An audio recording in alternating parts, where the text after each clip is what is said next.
네, 우리 시각으로 오늘 새벽 박근혜 대통령과 오바마 대통령이 정상회담을 열고 최고의 시급성과 확고한 의지를 갖고 북핵 문제를 다루기로 합의했습니다.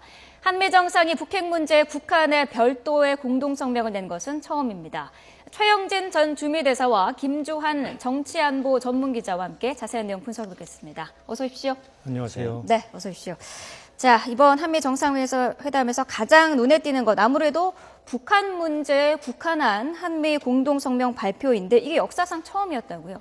네, 아무래도 그럴 수밖에 없죠. 우리로선 북핵이 이제 우리 정부의 기존된 입장은 북핵 불용이거든요. 근데 네. 미국도 이제 장기적으로는 이제 CVI다 그래서 이 정책이라고 핵을 완전히 못 쓰게 한다. 그런데 2012년 오바마 행정부가 2.13 합의가 이제 북한에 의해서 파기되고 나서 이른바 전략적 인내라 그래서 북한이 되돌릴 수 없던 비핵화 조치일 때까지 대화 나서지 않겠다. 이렇게 간략히 설명드릴 수 있는데 이런 부분에서 사실 전략적 대화라는 건 그냥 기다리겠다. 후순위로 미루겠다. 그래서 미국 일부에서는 뭐 이 뇌사 정책이다까지 비판적 의견도 나왔는데 이런 부분을 이제 우리 현실에 맞게끔 이제 가장 우선순위로 올려놨다 이렇게 보면 되겠죠. 그래서 표현도 utmost urgency라는 표현을 썼고요. 네. 그래서 굉장히 이제 그 오바마 행정부가 좀 임기가 얼마 안 남았지만 어찌됐든 가장 시급한 이 북핵 문제에 대해서 한미가 굳건한 공조해서 좀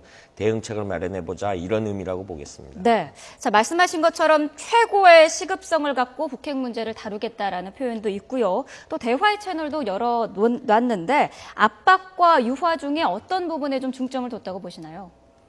우선 그 최고의 시급성이라는 의미는 네. 그 미국이 갖고 있는 난제들이 몇 개 있는데 대부분 해결이 됐거든요. 네. 쿠바하고 관계 개선이 됐고 이란하고 핵무기 핵 협상도 성공을 했고 네. 근데 북한 문제는 움직임이 없으니까 그런 우리의 그 희망을 반영해서 최고의 시급성이라는 표현을 썼을 것 같고요. 네.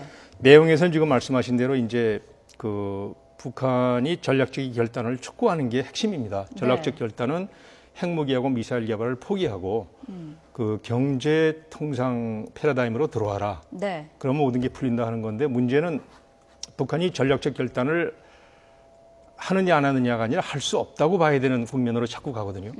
그러니까 전략적 결단을 내리면 살아나는데 네.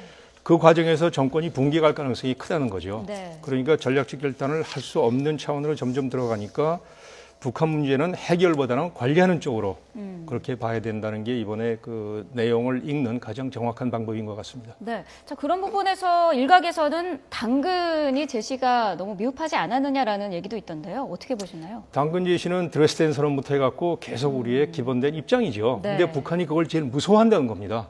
우리하고 교류 협력을 북한을 제일 무서워하기 때문에 그걸 받지 못하는 데 문제가 있는 거지. 제시는 네. 충분히 했죠. 알겠습니다. 자, 두 정상이 굳건한 한미 동맹을 계속해서 강조를 했는데 이전과 좀 달라진 내용이 있었습니까? 일단은 북핵 문제가 있었고요. 네. 그다음에 이번에 이제 이 우선 한미 동맹하면 이제 기본적으로 북한과 관련해서만 시각을 좁혀왔거든요. 그래서 굳건한 이제 연합방위 체계 하에서 우리가 한미 동맹하면은 거기에 포인트는 목적은 북한이었다라고 하는데 이번에 이제 용어가 만들어졌죠. 뉴 프론티어스라 그래가지고 이제 글로벌 이슈 문제라든가 우주라든가 네. 기후 변화 이런 문제도 양국이 협력하기 위해서 했기 때문에 이런 부분에 대해서 보다 좀 진전됐고 그래서 이번에 공동성명 표현에도 보면은 양국의 긴밀한 공조를 보다 증진시킨다 뭐 이런 표현도 있고 동맹 관계를 모더나이즈라는 표현을 써서 현대화시킨다 뭐 이런 표현도 있었고요. 그런 내용이 다 들어있다라고 봅니다. 네. 자, 이번에 또 박근혜 대통령이 그 한미 경제협력에 대해서도 좀 적극적인 그런 태도를 보였죠. 그렇죠. 이건 원래 이제 박근혜 대통령께서도 TPP 참여 문제는 네. 우리 기본적으로 수순을 가고 있었는데 이제 북한의 미국에서 이른바 이번 언론에서 많이 나왔지만 중국 경시론 시각이 박근혜 대통령이 그 중국 전승절 참여뿐만 아니라 네. 중국이 주도하는 AIIB에 우리가 먼저 가입을 했지 않습니까? 이런 네. 부분 때문에 여러 가지 했는데 그런 부분이 이제 그 어떤 전후의 문제지 한쪽을 배제한 제로섬적인 정책 선택이 아니었기 때문에 어쨌든 이런 부분에 있어서는 자연스럽게 간다. 그리고 미국도 충분히 이해한 것 같고요. 그래서 얼마 전부터 이제 나오는 것이 한미동맹과 한중동맹은 제로섬이 아니라 양립할 수가 있다. 미국에서도 계속 신호를 보내왔고, 그래서 네. 우리가 이제 좀 전략적 공간이 좀 넓어졌다고 봐야 되겠죠. 네. 자, 말씀하신 것처럼 그 한국이 중국이 주도하는 AIIB에 창립 회원국 자격으로 가입을 했었고 또 열병식에도 참석을 하면서 미국 내에서는 중국 쏠림 현상에 대한 우려의 목소리가 있었거든요. 이번에 좀 그것이 해소가 됐다고 보시나요? 그래서 이번에 그 한미 정상회담은 9월 초에 있었던 한중 정상회담하고 네. 2주에 있을 한일 정상회담하고 같이 엮어서 봐야 이제 전략적인 그림이 보이는 거죠. 네. 무슨 말씀이냐면은 그 전승절 그 군사 퍼레이드의 그림이 이제 나타나 있는데 네. 이번에 펜타곤에서 열병식이 없었다면 그 그림이 남을 거거든요. 네. 그러니까 이번 그 펜타곤 열병식을 보여줌으로 해서 그 한미 동맹하고 한중 협력은 동시에 가능하다. 그런 의미가 있는 거고 특별히 한미 동맹을 중시한 이유는 그 사실 미국의 일각에는 미일 동맹으로 미국의 이 동아시아 정책은 기본이 갖춰져 있다고 보는 시각이 없지 않거든요. 네. 그러니까 그걸 불식시키는 의미가 있죠. 왜냐하면 미일 동맹으로는 불충분하고 네. 한미 동맹이 같이 있어야 미국의 동아시아 전략이 완성된다. 그런 의미가 있기 때문에 우리도 미국도 이 한미 동맹을 강조할 필요가 있었던 걸로 볼 수 있습니다. 네.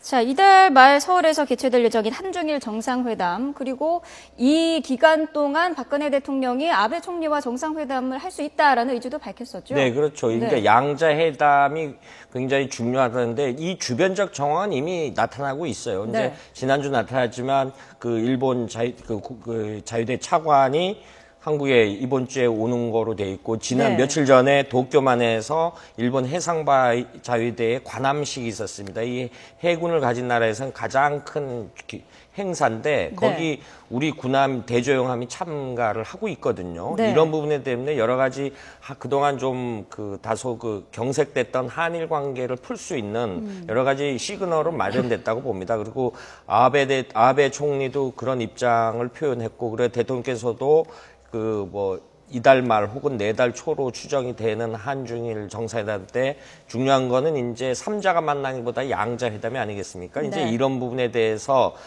양측이 어떤 그 메시지 전달이 있겠죠. 그러니까 토대는 기본적으로 다 마련됐다라고 봅니다. 네.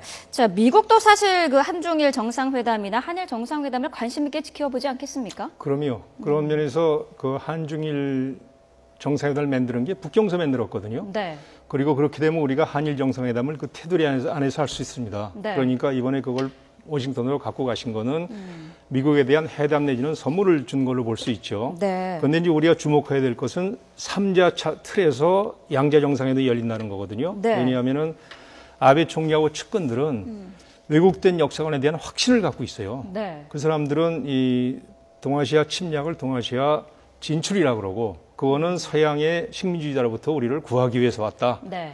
근데 미국하고 전쟁에 졌기 때문에 우리도 피해자다. 그건 우리로서는 도저히 납득이 안 되는 그런 그 역사관을 아주 깊이 갖고 있기 때문에 네. 한국이나 일본에서 양국 정상회담 하기는 참 어려워요. 왜냐하면 야스쿠니를 또 방문한다든지 네. 또 돌출 발언을 한다면 수습이 안 되거든요. 그러나 한일 간에는 아베 총리만 있는 게 아니라 양국 간의 경제 협력도 중요하고 통상도 있고 문화 협력도 있고 네. 관광도 있거든요. 네. 그 정상회담을 또 해야죠. 그래서 양쪽의 입장에서 절충으로 나온 아주 좋은 해결 방안으로 보이는데 그게 다자 차원에서 정상회담을 한다. 그런 의미가 있는 거니까 네. 잘 이번에 매듭이 지어지는 거죠. 이번에 그 한미 정상회담에서 한일 관계 개선에 대한 메시지도 좀 담겼다고요? 일단은 일단 북한에 대한 북핵에 대한 것도 공동 입장차라든가 네. 그다음에 이번에 보면은 표현 중에 이런 게 있습니다. 북한을 대화로 복귀시키기 위해 다른 당사국들과 공조를 강화하겠다라는 표현인 게 육자회담 관련국들 얘기거든요. 여기 네. 이제 중국 들어가고 일본 들어가고 남북한 들어가고 러시아 들어가고 네. 그러니까 이제 이건 포괄적으로 했다라는 것 자체가 어떤 한일 관계의 개선점 뭐 기본적으로 우리는 이제 한일 관계는 과거사 문제 때문에 이제 우리 정서적인 문제가 있기 때문에 좀 그 정책 당국자들이 그 움직임하는데 좀 어려움이 많죠, 사실은. 네. 자, 대통령이 이번에 방미 기간에 한미 북한이 우호의 밤 행사도 열었습니다. 그 6.25 전쟁 당시 흥남철수 작전 당시 그 참전 사령관 등을 만난 게 지금 회자가 되고 있는데 어떤 의미가 있었을까요? 그 이제 국제시장에 나왔던 그런 그 네. 좋은 테마인데요. 왜냐하면 우리도 그렇고 미국 내에서도 그렇고 한미동맹이 꼭 필요한 건 알겠는데 네. 거기에 대해서 일부 유보하는 사람들이 있거든요. 우리는 이제 북한 문제도 있고 중국 문제도 있고 미국 내에서는 일본 갖고 되지 않느냐는 시각이 있기 때문에 네. 우리하고 미국의 당국자들은 한미동맹이 있어야 미일동맹도 탄탄해지고 네. 한미동맹이 있어야 우리가 중국하고 북한도 제대로 다룰 수 있다는 그 결론이 나기 때문에 네. 그런 그 일부 우려에 대한 걸 불식시키는 의미에서 양국의 이익이 합치됐던 거죠. 동맹을 네. 강조하자 하고.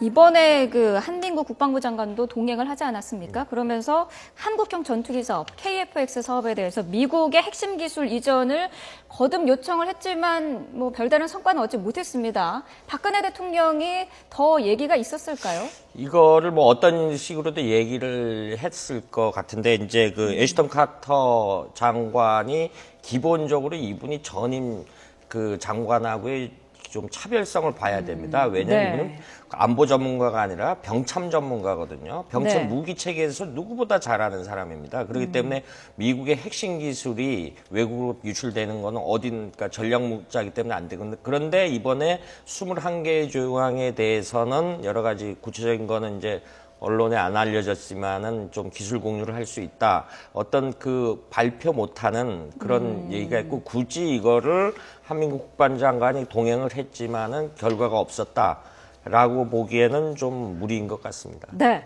북한도 사실 이번 정상회담을 관심 있게 지켜봤을 텐데 그 북한에 대한 양국 정상의 메시지를 보고 북한이 앞으로 향후 어떤 선택을 할 거라고 보십니까?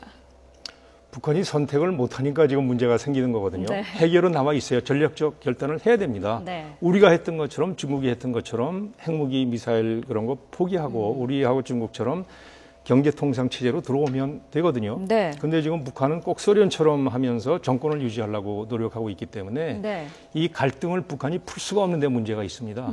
그러니까 이번에 그 우리가 미국하고 합쳐서 좋은 제안을 많이 했는데 네. 거기에 대해서 긍정적인 답변을 해오리라고 보기는 좀 어렵죠. 왜냐하면 자기 정권 붕괴 위험이 있기 때문에. 네. 그러니까 오히려 인권 문제라든지 이런 데 대해서 반발하는 형식으로 나올 가능성이 있다고 봐야 정확할 것 같은데요. 네, 말씀하신 것처럼 이번에 북한 인권 문제도 건드렸기 때문에 사실 북한 입장에서는 좀 예민하게 받아들일 수도 있는데 걱정의 부분이 이산가족 상봉이 바로 다음 주거든요. 이산가족 부분에 대해서는 북한도 기본적으로 이번에 작별 상봉도 1시간 자기들이 먼저 늘렸고 그리고 이 대표단을 교체시킨 걸 사유를 밝히면서 건강 문제다 이렇게 봤기 때문에 네. 이 부분은 북한은 기본적으로 개성공단의 북한을 이 손을 정치 문제와 연계를 안 시키듯이 이 문제도 북한도 안 건드리라고 봅니다. 그런 여러 가지 이제 이유가 있겠죠. 그런데 이 부분은 분명히 아무 지장 없이 2차 상봉까지 무사히 끝나리라고 봅니다. 네. 자, 마지막으로요. 이 한반도 정세 전망, 지금 분위기로서는 주변국들과 굉장히 우호적인 관계를 이어가고 있는 모습인데 어떻게 전망하시나요? 지금 한미동맹 아주 굳건하죠. 네. 한중협력 그 한미동맹하고 같이 잘 발전하고 있죠. 네. 한일 관계도 이번에 열쇠가 풀렸죠. 그러니까 모든 게 좋은 방향으로 가는데 북한이 지금 제일 큰 안보도 그렇고 경제도 그렇고 이제 걸림돌인데 문제는 북한을 우리가 어떻게 할 수가 없다는 겁니다. 네. 이쪽으로 저쪽으로 몰아가서 선택을 하게 할 수가 없고 북한 자체가 그걸 해결을 해야 되는데 그 문제는 결국 우리한테 뭘 의미하냐면 북한 문제를 해결하려고 그러지 말고 장기적인 안목으로 관리를 해나가야 된다. 네. 그러니까 그런 차원에서 새로운 시사점이 있죠. 북한 문제의 관리, 해결이 아니라. 네, 한 가지만 더 질문을 드리자면 이번에 한중 관계와 한미 관계를 양립이 가능하다 이런 얘기가 나오지 않았습니까? 그건 이제 중국의 라이즈 오브 차이나, 네. 중국의 부상을 어떻게 보느냐 하는 문제인데 네. 2차 대전 끝나고 나서 소련의 부상하고는 다르거든요. 소련은 군사적으로 압도하겠다는 거였고 중국은 경제 발전을 통해서 같이 공존하겠다는 거니까 네. 그 한미동맹하고 한중협력의 동시 추진은 얼마든지 가능한 건데 우리나라도 그렇고 미국도 그렇고 일부 중국을 자꾸 소련처럼 보려 그러는 현실하고 맞지 않는 시각이 있습니다. 그러니까 그거를 불식시키는데 크게 기여를 했다고 볼 수 있죠. 네, 알겠습니다. 자, 지금까지 오늘 새벽 있었던 한미 정상회담에 대해서 자세한 내용 분석해봤습니다. 두 분 말씀 고맙습니다.